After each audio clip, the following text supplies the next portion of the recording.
friends, welcome back to my channel. If you are new to this channel, consider subscribing and make sure to like this video. So, let's get started. माझ्या चॅनलच्या व्हिडिओवर खूप जणांचे चांगले प्रतिसाद मिळत आहेत, पण बऱ्याच जणांनी चॅनल अजूनही सबस्क्राइब केलेलं नाही, तर प्लीज सबस्क्राइब करा आणि जास्तीत जास्त मुलांपर्यंत ही माहिती शेअर करा.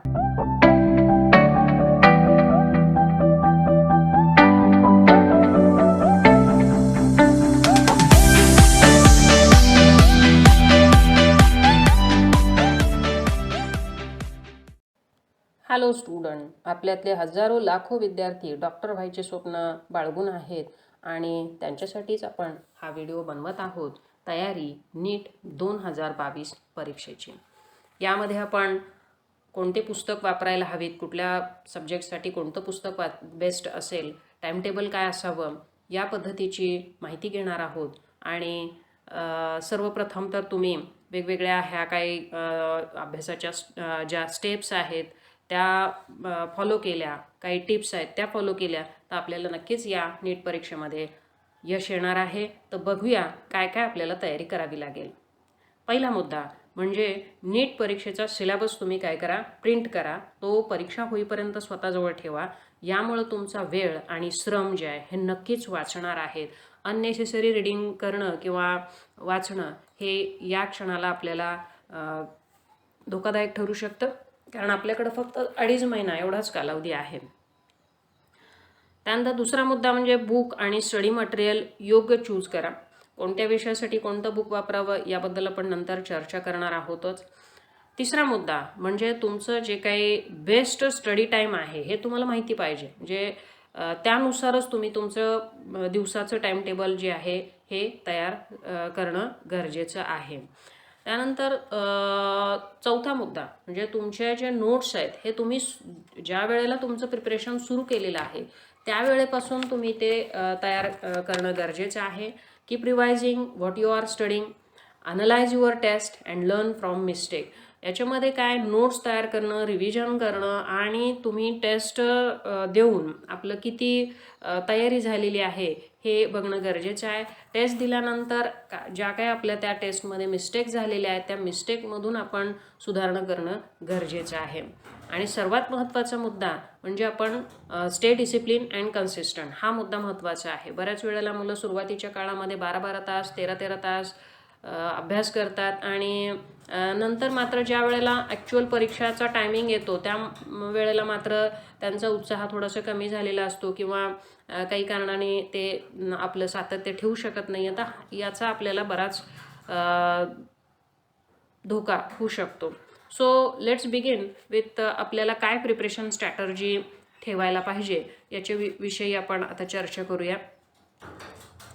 सो सुरुवातीलाच मी सांगितलं की अभ्यासामध्ये सातत्य असणं खूप गरजेचं आहे. घरामधले किंवा इतर आसपासच्या वातावरणाचं जे काही डिस्ट्रॅक्शन आहे ते आपल्यावरती अजिबात होता कामा नये, कारण आपलं जे काही अचिव्हमेंट आहे ते आपण या 2 महिन्यामध्ये पूर्णतः फोकस करून साध्य करून घ्यायचं आहे. तर प्रिपरेशन स्ट्रॅटर्जीमध्ये सगळ्यात महत्त्वाचा हा एक मुद्दा असू शकतो. आणि दुसरं असं की जे NCERT टेक्स्टबुक आहे त्याचं डीप स्टडी खूप महत्त्वाचं आहे. मग त्याच्यामधले काही टेक्स्ट असेल, डायग्रॅम आहे, त्याच्यानंतर कॅप्शन्स आहेत, समरी आहे, टेबल आहे, एक्सरसाइज क्वेश्चन्स आहेत, सर्वांवरती आपण बारकाईनं रीडिंग करणं गरजेचं आहे. आणि कोणत्याही टॉपिकचा अभ्यास करत असताना काही महत्त्वाचे मुद्दे आठवत आहेत का हे काही थोड्या थोड्या अंतराने बघायचं आहे. आणि विदाऊट अंडरस्टँडिंग वाचणं हे धोकादायक ठरू शकतं. ते थरली तुम्हाला समजलं पाहिजे, त्याचं ॲप्लिकेशन तुम्हाला करता आलं पाहिजे. सो पोपटपंची तुम्ही पूर्णतः टाळायची आहे. एखाद्या वेळेला एखादा टॉपिक मोठा असेल, ठीक आहे, तर मोठा असेल तर त्याचे छोटे छोटे पार्ट्स करा आणि मग त्याचं स्टडी करा. त्यामुळं काय होईल की तुमचे कन्सेप्ट क्लिअर होतील आणि बऱ्याच गोष्टी मागची जी काही थेरी आहे ते समजेल. म्हणजे लॉजिकली आपल्याला काही गोष्टींचं, काही क्वेश्चन्सचं ॲन्सर हे देता येईल. आणि असं की आपला समजा एखादा टॉपिक किंवा त्याच्यातले सगळे कन्सेप्ट जे आहेत हे अंडरस्टँड झाले. आता अंडरस्टँड झालेत त्याच्यानंतरच तुम्ही त्या टॉपिकवरील क्वेश्चन्स जे आहेत हे अटेम्प्ट करायचे आहेत, की यामुळं तुम्हाला कळेल की बाबा तुम्हाला कितपत समजलेलं आहे. एखादा भाग वाचल्यानंतर आपल्याला तो अप्लाय करता येतोय का याच्याविषयी आपल्याला खात्री होऊन जाईल. त्यानंतर सगळ्यात महत्त्वाचा मुद्दा म्हणजे काही फिजिक्स आणि केमिस्ट्रीमध्ये काही प्रॉब्लेम्स असतात. सो नीट लेवल प्रॉब्लेम आपल्याला थोडंसं डोकेदुखी होऊ शकते. तर यासाठी काय करायचं? यासाठी कोचिंग मॉड्यूल किंवा रेफरन्स बुक यातील प्रॉब्लेम्सचा काय करायचं आहे? सराव करायचा. वारंवार आपण ते सोडवून बघायचं. तर आपल्याला थोडंसं त्या प्रॉब्लेमची भीती जी आहे ही कमी होऊन जाईल. त्यानंतर डेली रिव्हिजन हे अगदी मस्ट आहे. मग डेली रिव्हिजन कशा पद्धतीनं होऊ शकते? तर याच्यासाठी आपल्याला थोडंसं एफर्ट जादा घ्यावा लागेल. म्हणजे काय करावं लागेल? फ्लो चार्ट तयार करा, डायग्रॅम्स तयार करा, टेबल्स तयार करा. ट्री डायग्रॅम केली तर आपल्याला एका क्षणामध्ये बराचसा टॉपिकचा भाग जो आहे तो ॲट अ ग्लान्स बघता येऊ शकतो. पोस्टर्स तयार करा आणि stick them wherever possible and have a glance at them repeatedly. हे कुठंतरी चिटकवून ठेवा आणि वारंवार आपल्याला ती रिव्हिजन होणं मस्ट आहे. की डेली रिव्हिजन चा जो काय आपण इथं कन्सेप्ट सांगतोय तो अगदी व्यवस्थित वापरा. याचा खूप तुम्हाला फायदा होणार आहे. त्यानंतर दुसरं असं आहे की टाईम मॅनेजमेंट. टाईम मॅनेजमेंट आपण दिवसभरामध्ये काय करणार आहोत? स्टडी, टेस्ट, अदर ॲक्टिव्हिटी याचं एक मॅनेजमेंट आपल्याकडं असणं खूप गरजेचं आहे. कधी उठलं आणि काही करत बसलं असं केलं तर बऱ्याच वेळेला आपल्या वेळ जो आहे हा वाया जाऊ शकतो. असं नाही की कंटिन्युअस स्टडी करायला पाहिजे, सारखंच उठायचं की अभ्यासाला बसायचं असं नाही. कंटिन्युअस जर स्टडी करत राहिला तुम्ही 2-2, 4-4 तास कंटिन्यू बसायला लागला तर एक्झॉशन होऊ शकतं आणि मग आपलं थोडंसं ते रिमाइंडमध्ये पण राहत नाही, वाचलेलं काहीच आठवत नाही. मग हे पण चुकीचं आहे. 1-2 तास, 1.5 तास अभ्यास केल्यानंतर एक अर्ध्या तासाचा ब्रेक मस्ट आहे. पण असं नाही की मग सारखंच ब्रेक घेत राहायचं आहे. जास्त वेळा ब्रेक घेतला तर कंटिन्युटी राहत नाही, लक्षात घ्या. आणि त्यामुळं अभ्यासक्रमसुद्धा पूर्ण होत नाही. तर आपल्याला या दोन्हींचा मेळ जो आहे हा साधता आला पाहिजे. ठीक आहे. त्यानंतर याहूनही अगदी महत्त्वाचं म्हणजे प्रॉपर रेस्ट आपली असणं गरजेचं आहे. 6 ते 8 तास झोप ही होणं गरजेचं आहेच.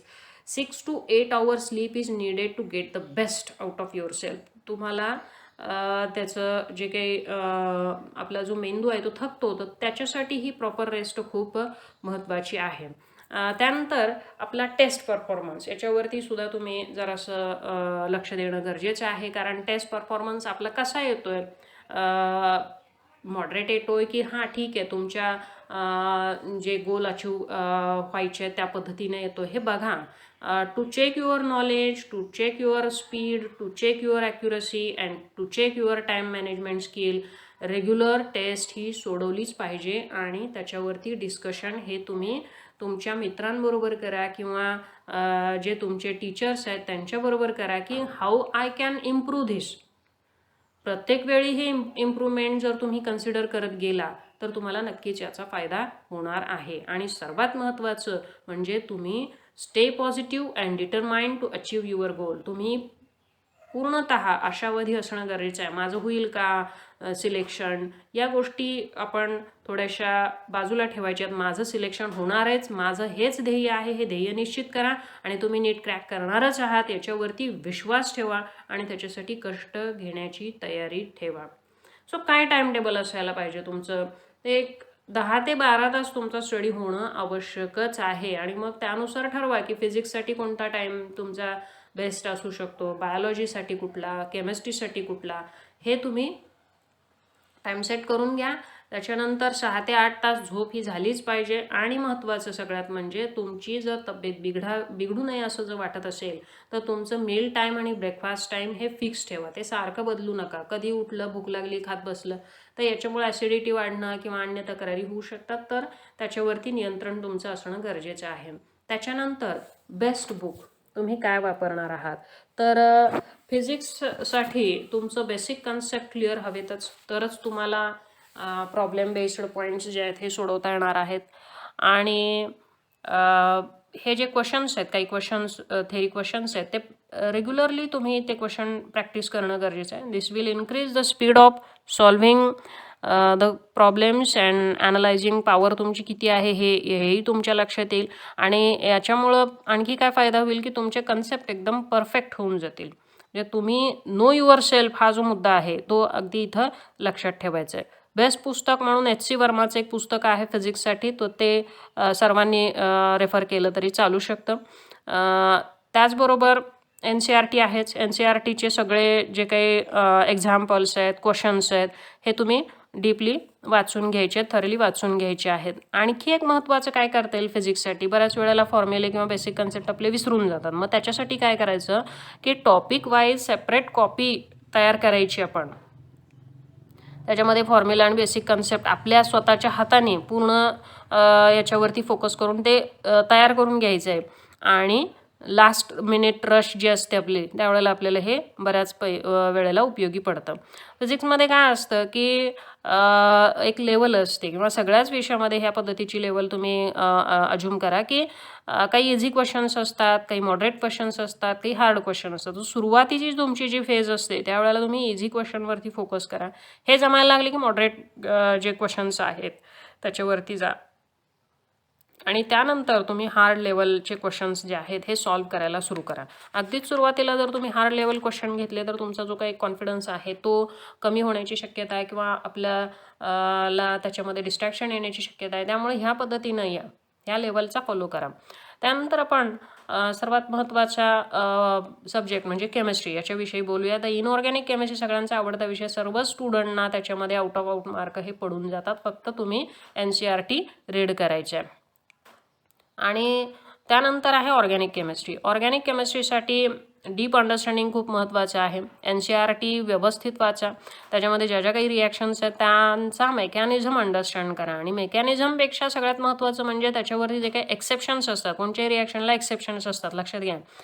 ते एक्सेप्शन तुम्ही अगदी बारकाईनं बघून घ्या की काय एक्सेप्शन आहे. तेच विचारलं जातं परीक्षेला. तर focus name reaction, make note, practice question on them. Question practice नाही केले तर नेम रिॲक्शन विसरून जातात. त्यामुळे त्याची खूप प्रॅक्टिस तुम्हाला करावी लागेल आणि त्याच्यासाठी एक वेगळा वेळ तुम्ही काढून ठेवा. केमिस्ट्रीसाठी, ऑर्गॅनिक केमिस्ट्रीसाठी एक वेगळा वेळ द्यायचा आहे. आणि हे नेम रिॲक्शन वारंवार तुम्ही रिपीटेडली क्वेश्चन्स जे आहेत हे प्रॅक्टिस करायचे आहेत. त्यानंतर फिजिकल केमिस्ट्री. फिजिकल केमिस्ट्री याच्यामध्ये आपल्याला NCERT रीड मस्ट आहे. त्याच्यामध्ये नोट्स वापरा किंवा जे काही मॉड्यूल्स आहेत त्याचा वापर करा. क्वेश्चन सॉल्व्ह करा आणि याद्वारेच तुम्ही तुमचे कन्सेप्ट जे आहेत हे स्ट्रॉंग करू शकता. So practicing and attempting new questions is very important in chemistry. नवीन नवीन क्वेश्चन पद्धतीचे क्वेश्चन जे आहेत उत्तरं तीच असतात, फक्त आपल्याला वेगळ्या पद्धतीनं तो क्वेश्चन विचारलेला असतो आणि तो समजत नाही. हे केमिस्ट्रीचं एक वैशिष्ट्य आहे की या पद्धतीचे आपल्याला प्रॅक्टिस होणं गरजेचं आहे. प्रॅक्टिस नाही केलं तर formula, concept, reaction condition, logic behind that concept हे व्यवस्थित आपल्याला मेमराईज होत नाही. So practice is must. त्याच्यासाठी एक वेगळा वेळ तुम्ही काढून ठेवणं गरजेचं आहे. म्हणजे जर तुम्ही 2 तास 3 तास केमिस्ट्री घेत असाल तर त्यातला 1 तास हा प्रॅक्टिस द क्वेश्चन याच्यासाठी आपण देणं गरजेचं आहे. आणि सगळ्यात महत्त्वाचा विषय म्हणजे बायोलॉजी. हे तुम्हाला जास्त मार्कासाठी आहे. तर त्याच्यासाठी वेगळं असं टेक्स्टबुक तर सजेस्ट नाही करेन मी, कारण अगदी line to line textbook NCERT मधलंच सगळं विचारलं जातं. So make a habit to read it every day. रोज ते तुम्हाला वाचलंच पाहिजे. आणि हे करत असताना तुम्ही क्लास नोट्स वापरा, मॉड्यूल्स वापरा, कोणत्याही पद्धतीनं तुम्ही तो अभ्यास करू शकता. डायग्रॅम्सवरती फोकस करा, कारण त्याच्यावरती सुद्धा आपल्याला बरेच प्रश्न जे असतात हे येऊ शकतात. काही टॉपिक जे आहेत हे डीप अंडरस्टँडिंग रिक्वायर करतात, सम टॉपिक रिक्वायर मेमरायझेशन. तर त्या पद्धतीनं त्यांचं शेड्यूल जे आहे हे आखून घ्यायचं आहे. त्या पद्धतीनं आपला स्टडी जो आहे तो कव्हर करायचा आहे. आणि याच्यामध्ये सुद्धा मोस्ट ऑफ द टाईम आपल्याला क्वेश्चन प्रॅक्टिस करणं गरजेचं आहे. जो टॉपिक आज होईल त्याच्यावरती लगेच तुम्ही काय करायचं आहे, टेस्ट अटेम्प्ट करायची आहे. आपला परफॉर्मन्स बघायचा आहे की ज्याद्वारे आपल्याला परीक्षेमध्ये हमखास यश हे येणार आहे. तर तुमच्या येणाऱ्या 2022च्या परीक्षेसाठी सर्व मुलांना बेस्ट लक. थँक्यू.